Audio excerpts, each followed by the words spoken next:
Salut la team, je suis très content de vous retrouver dans cette nouvelle vidéo YouTube. Dernièrement, j'ai posté un contenu sur Instagram qui a bien fonctionné et vous avez été nombreux à me demander comment j'ai réalisé du coup ce contenu, que ce soit l'effet ou la colorimétrie. C'est un effet qui est très simple en fait, c'est un effet de miroir où je me reflète dedans mais avec un mouvement différent et avec une colo un peu cinématique. Et je me suis dit que rien de mieux qu'une vidéo YouTube en fait pour vous en parler. Donc du coup aujourd'hui au programme, on va aller voir comment j'ai tourné ce type de plan que vous pouvez faire chez vous hyper facilement. Et surtout, comment j'ai fait pour réaliser cette colorimétrie. Déjà, ce qu'il faut savoir par rapport au plan, le plan en question a été tourné avec un ZV-10 Mark II, donc il a même pas été tourné avec mon A7 IV, et il se trouve qu'en fait le boîtier il fait carrément le taf, ce qui montre bien en fait que vous pouvez faire du contenu cool, même si vous n'avez pas du matos qui vaut 3000 €. Bon, bien évidemment, j'avais un bon objectif dessus, mais vous pouvez quand même tourner des plans hyper sympas avec un boîtier là qui est aux alentours de, je crois, 900 €, 1000 €. L'idée, ça va vraiment être de vous montrer de A à Z, donc de la production, quel matériel j'ai utilisé, comment j'ai tourné, si vous voulez faire le reel de chez vous, et surtout comment faire pour derrière avoir une colo qui est hyper quali et qui va ressortir et dénoter de ce que vous voyez sur les réseaux. Du coup, je pense qu'il est l'heure d'attaquer et nous on se retrouve directement dans la salle de bain. On se retrouve directement dans la salle de bain. Pour réaliser la transition, je vais avoir besoin du Sony ZV-E10 Mark II. Ensuite, un trépied, donc là c'est un trépied plus ou moins classique de la marque KNF.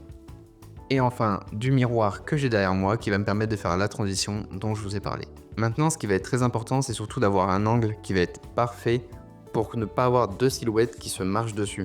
Il va falloir choper l'angle idéal pour que vous puissiez voir la deuxième silhouette, mais en même temps avoir suffisamment de jour pour pouvoir disposer la deuxième.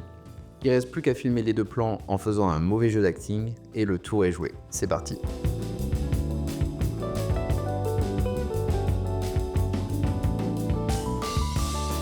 Les deux plans sont maintenant tournés. Il ne nous reste plus qu'à aller sur l'ordinateur pour aller réaliser la transition en premier lieu et ensuite en second plan, on va aller faire le color grading. C'est parti.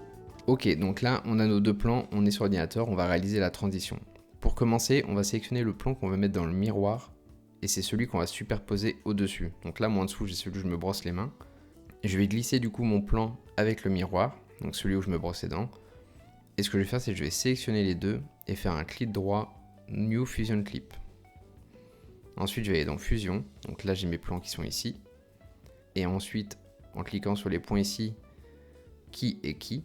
Donc là, on voit que le média 1, c'est celui où je me brosse les dents. Si je le remplace... Non, c'est le média 2 où je me brosse les dents et le média 1 où je me brosse les mains. Donc on va l'appeler main pour s'y retrouver. Voilà. Et ici, on va l'appeler dents. Nous, ce qu'on veut, c'est le média où je me brosse les dents. Donc on va le mettre ici. Le média out, lui, correspond à la sortie, donc ce qu'on va voir à la fin. Donc ce qu'on va faire, c'est qu'on va prendre le média où il y a les dents, ici même, et on va les faire un masque polygone.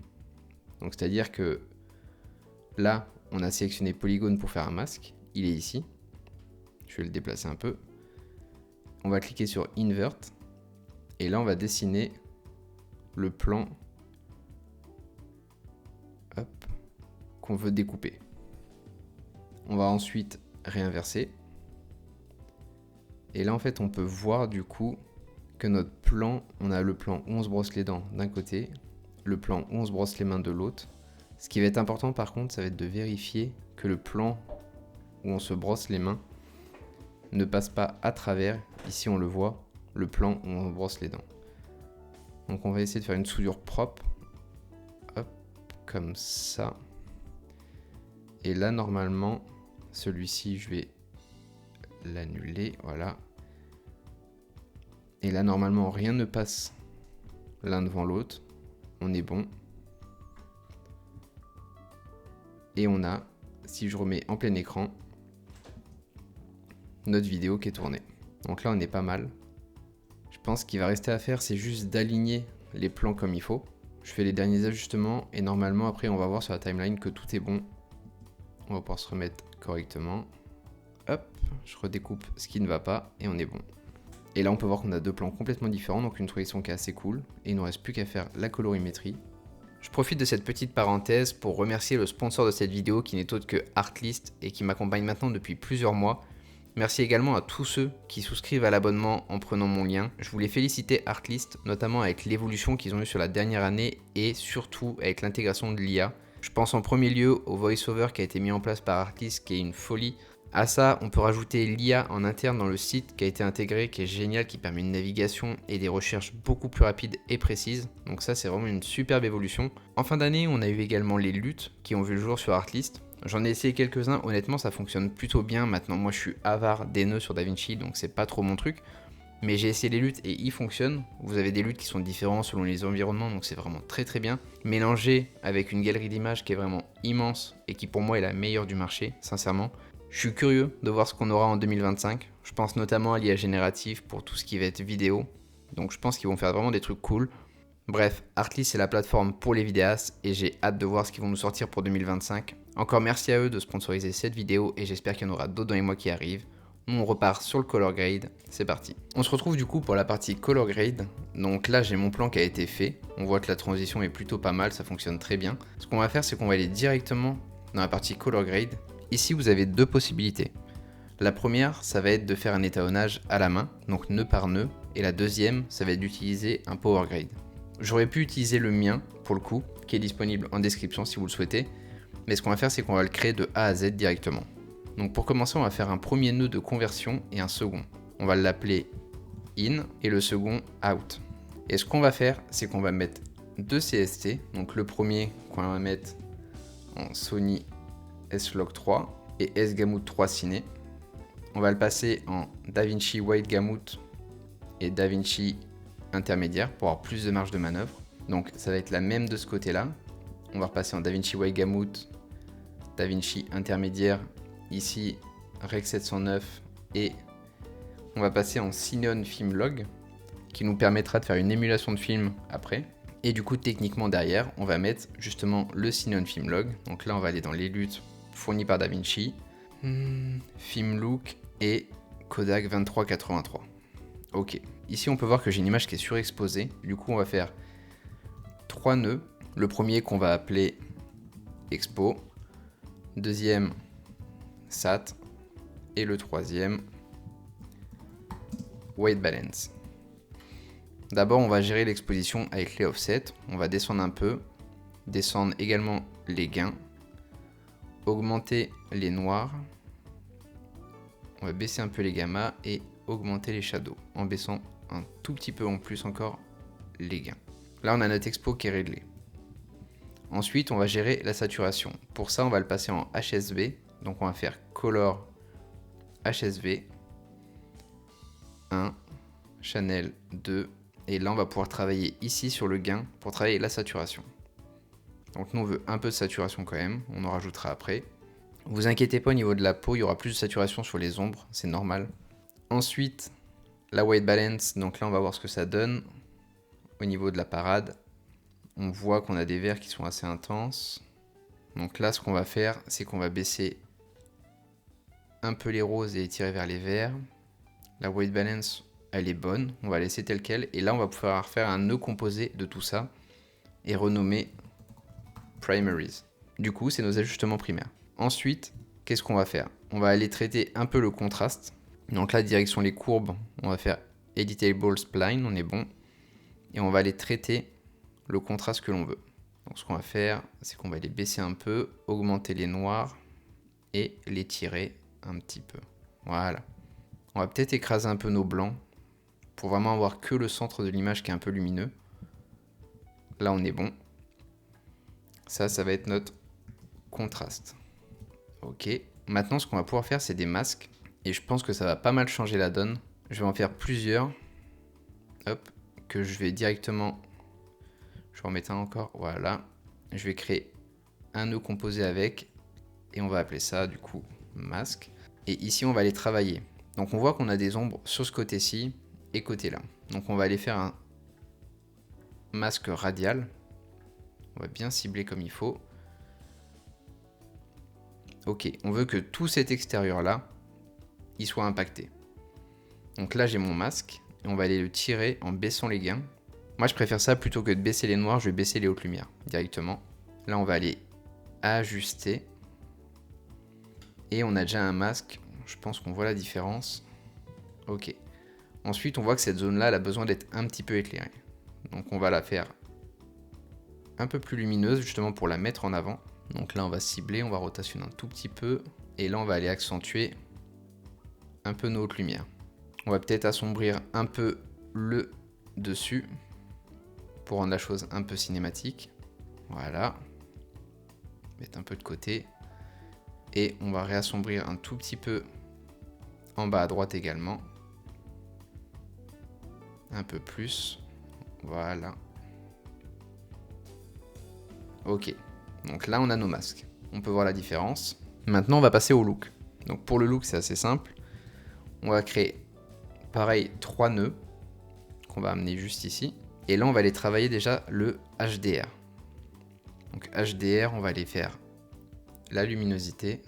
Moi, j'aimerais garder ce côté-là, cette bulle lumineuse au milieu, un petit peu jaune, jaune verdâtre. On va aller baisser les shadows pour les tirer un peu vers les bleus.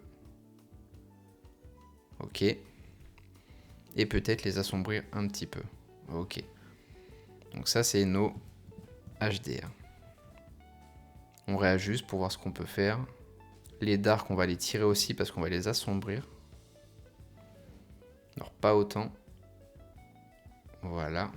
Ici, on va aller travailler au niveau de nos roues primaires.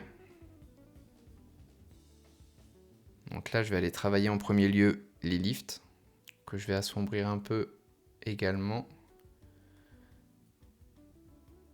On va aller travailler les lifts comme ça. Et ce que je vais faire, c'est que je vais faire un masque autour pour pas que ça impacte trop le milieu.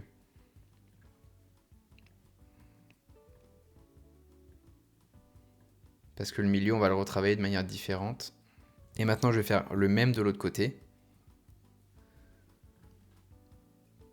Et là, déjà, on a un rendu qui est sympa. Le deuxième que j'ai fait de l'autre côté, je vais l'inverser. Et cette fois-ci, je vais plutôt travailler cette zone-là. Donc cette zone-là, je voudrais que ça soit un tout petit peu tiré vers les bleus, mais un peu plus vers les jaunes verts. Je vais vérifier à ce qu'il soit bien fondu. Ok, on est bien. On va le rendre un peu plus lumineux. Et ça, c'est nos ajustements de teinte. Adjust teinte. Ensuite, on va aller appliquer, on va mettre un écart, on va appliquer un glow. Le glow toujours en soft light. Voilà.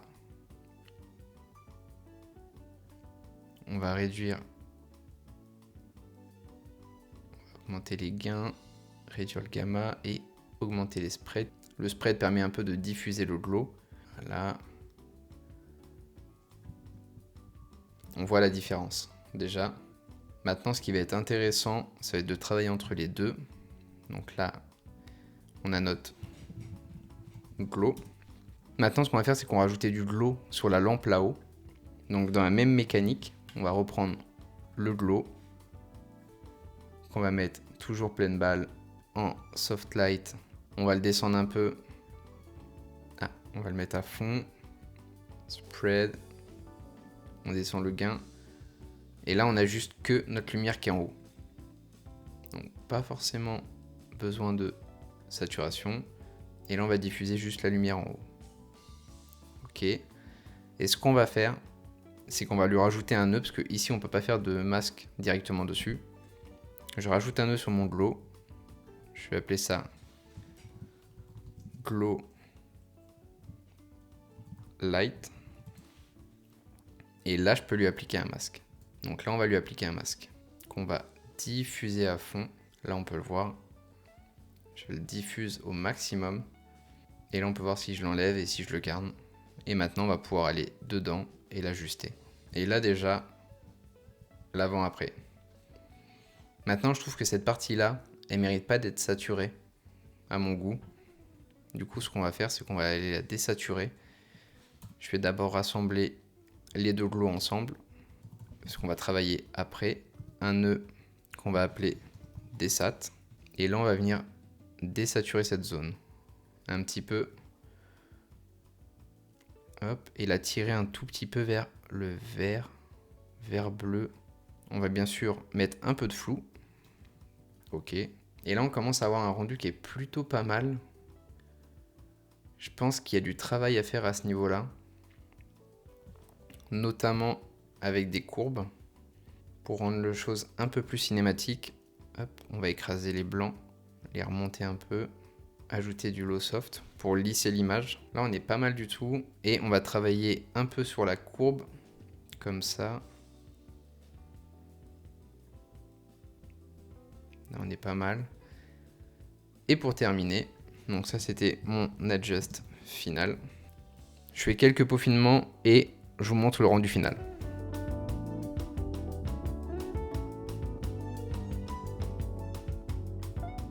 Finalement, c'est pas si compliqué. Pour ceux qui veulent aller plus vite, n'hésitez pas à utiliser le Power Grade que j'ai créé, parce que c'est au final plus ou moins la même armature que ce que je vous ai montré, mais de manière beaucoup plus organisée. Un énorme merci encore une fois à Artlist, et j'espère sincèrement que cette vidéo vous a plu. Nous on se retrouve dans un prochain épisode, je pense le mois prochain.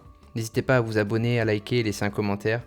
Venez me suivre sur Instagram, je publie énormément de choses, quasiment 3 ou 4, 5 contenus par semaine. Nous on se retrouve dans une prochaine vidéo, je pense d'ici un mois. Ciao ciao.